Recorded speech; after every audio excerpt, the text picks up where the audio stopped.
Start questions.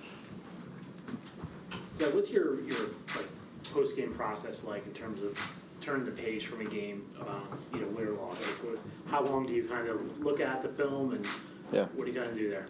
Yeah, they always say you got about 24 hours, so we always, we get into Monday and we make sure we meet as a group, quarterbacks, team, offense, whatever. We go over, what things we need to clean up, do better on, whatever. And you got pretty much the end of that day, to learn from those mistakes and then just turn the page and just be able to say, okay, now I need to apply, what I learned and get better for it for the next week. And then, you kind of just completely forget about that game. It's on to the next. And then you start game planning. And each week in practice, you focus on those things that you're trying to get better at. We've talked to Robert the last Monday and today just about trying to get the ball out quicker, in rhythm with the whole offense. What are your thoughts on that? And how do you prepare to do that better? Really, it goes to just how quickly can you get through your reads, and then understanding the flow of the game. If the pocket's breaking down quicker, I need to be able to get the ball out of my hands faster. And sometimes, if I got to skip a couple reads and get the ball out to my check downs, feeling that. And, it's really just reacting to what they've given me. And I think every single week that can just keep getting better. So a lot of it's just instinct, like quarterback instinct. Yeah, exactly.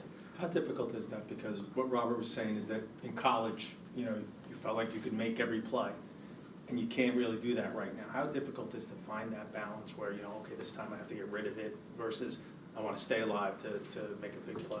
Yeah, I wouldn't say it's necessarily difficult. I'd say the issue is just that, you want to be able to convert on every third down and long, and you want to be able to move the sticks. And, it sucks in a game like that to just, have 3 and outs and come out and sit on the sideline for a long time, So I'm competitive, and I want to just keep going, and I want to put us in the best situation to win, of course. And so in some of those situations, a quarterback's job is to kind of survive a play. If something's, not a great play call because maybe he called a play for this coverage and they gave us something else, it's how can I make the best decision of what we have. If someone, up front gets beat, how can a quarterback, overcome that and put us in the best situation to do that, And I'm not saying that, the guys around me aren't doing great, because they are. I have a lot of great support around me. It's how can I, overcome some of that stuff and be able to get the ball in some of my playmakers' hands and let them do their thing.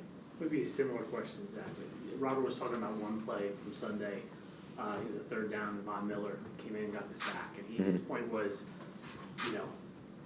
the play there was just to go short and punt it and pin them back a little bit further, then taking the sack, and then the punt gives them the ball at the logo. Mm-hmm. Is that, though, is that almost counterintuitive as a competitor to say, I'm not going to go for the first down. I'm just going to take the 5 yards here to set up the punt. No, not at all. And I understand that. And in that moment in the game, I was thinking the same thing. Play the field position. Like the drive for us was pretty much already over at that point when it's 3rd and long.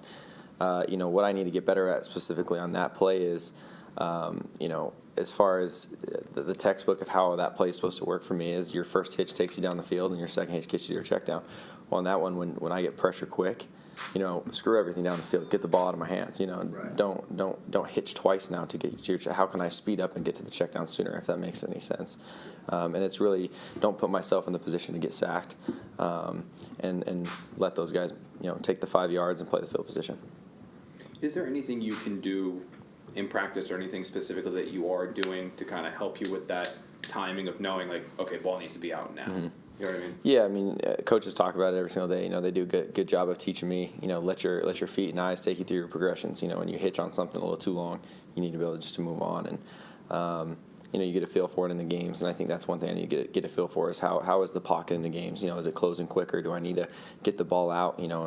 And then as the game goes on, if I feel like I got a lot of time back here, let's see if we can make something work. More down the field. And I think it's just feeling that as the game goes on. How are you doing mentally, as far as, it's a tough start and you got to keep your head up? Yeah. Is it the challenge at all for you?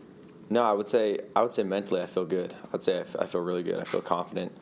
I feel, besides everything else, I feel like watching just the tape with us and going through things, I feel like it's really close. I feel like every play it's, one guy here, one guy there, and we need all 11 to be great.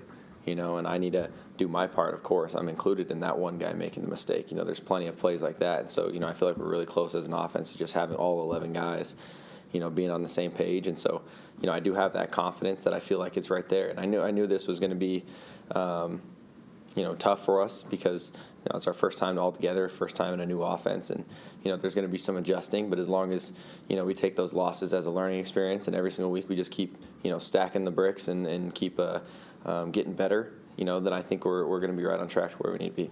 Zach, I think, Justin Herbert's probably the most recent one of a young quarterback that came in and had immediate success. There's been other ones as well, but far more have kind of taken a more slow and steady approach.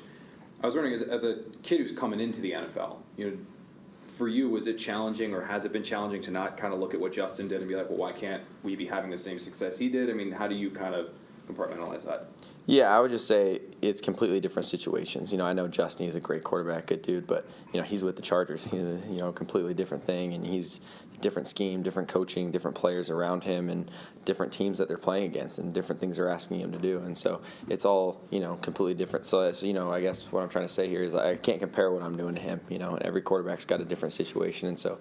Really, I'm just competing, with myself every single day. How can I just keep getting better, and just know that it's going to be a process, and I'm not looking to need that perfect success right now. It takes time, and it's not worth getting down on yourself and losing confidence over it because this is a marathon. When you look back at the film and when you assess your performance of these first 3 weeks, have you seen anything to make you think like it's about to click, or the big game's about to come, or something's like it's slowing down? Like, have you seen it? Maybe we can't see it watching it live or watching it back, but you can see something that tells you it's getting there. Yeah, absolutely. There was lessons I took from game one. And it was like, hey, I need to do this better in week two. Week two comes, and obviously we had a rough go there, and so now I was like, what can I do better there? And I felt like I had my best week of practice this past week, and those are still the things that I'm still practicing going into this next week. So I feel like 3 weeks in, I feel like I've learned a lot, and I feel like you said, I feel like there's light at the end of the tunnel as far as where we're trying to get, and I don't know, you can't put a timeline on that. It's going to take time, and we're just going to keep working it. But that is why I feel so confident. On third downs, you guys have obviously had some issues there. What do you guys got to do to overcome that? Because first down, second down, you guys are able to move the ball. Just third down, there's some issues. So what do you guys have to do to eventually get over that hump? Yeah, I would just say third downs are tough in the NFL. You got to earn them, and you got to be able to execute at a high level. And I'd say that's where, one, we're lacking. We got to be able to execute every single little detail. And I can think of times in the games where we, had screwed up some of those things, and I got to make some of those easy throws and be able to give my guys a shot there as well. But I would say it just really goes back to, the fundamentals of playing football and making sure in practice each week we make those corrections, and I think it'll start clicking for us. One of the things that Robert said was that a key in your development is working on footwork, eye placement, and like going through the progressions in the offense. So what does that development look like from your standpoint, and how does it translate to the field on Sunday? Yeah, really, it's what I've done my whole life. BYU is a progression-based offense as well, but it's it's a different speed now, right? The NFL is super fast, and I would say my biggest thing I need to work on is just how detailed can I be, how quickly can I progress, and understand when something's not there, to not hang on it and just to move on. And I would also say just the ability to set yourself up to make a throw and not being off balance when you don't need to be. I always have prided myself in being able to throw the ball from different angles and different platforms and stuff, but when you don't need to, there's no reason to, right? Make the throw easy when you can. So that's my biggest focus. Do you think that has something to do with some of the accuracy issues you've had in these first 3 games? Yeah, I think also overthinking some of the throws sometimes as well. I would say, throwing has always been something that I've always felt like has come natural for me, and I need to just keep that natural for me. The fans got on you a little bit in the last home game, so now that you're back in front of the home fans, what's your thought process going in and facing them again? And is there a part of you that wants to do something spectacular early to win them over? Like dangling fish bait. No, I got you though. But it's like treat it as practice, right? Go out there and do our thing. Exactly what we do every single day. There's no need to do anything special. We got to put a show on for those guys, obviously, but no need to do anything different than what we do here in practice. Obviously last time we were there, it wasn't a great showing, and so they booed us, and it is what it is. But we got to do better, and that's on us. That has nothing to do with those guys. We got to be able to play better. Last one from Charles. Zach, we've seen you elude rushers, and we've seen you scramble some, but the only design run I think we saw was the 2-point conversion in Carolina. Is that something you like doing? Do you like running the ball, and is that something you did at BYU?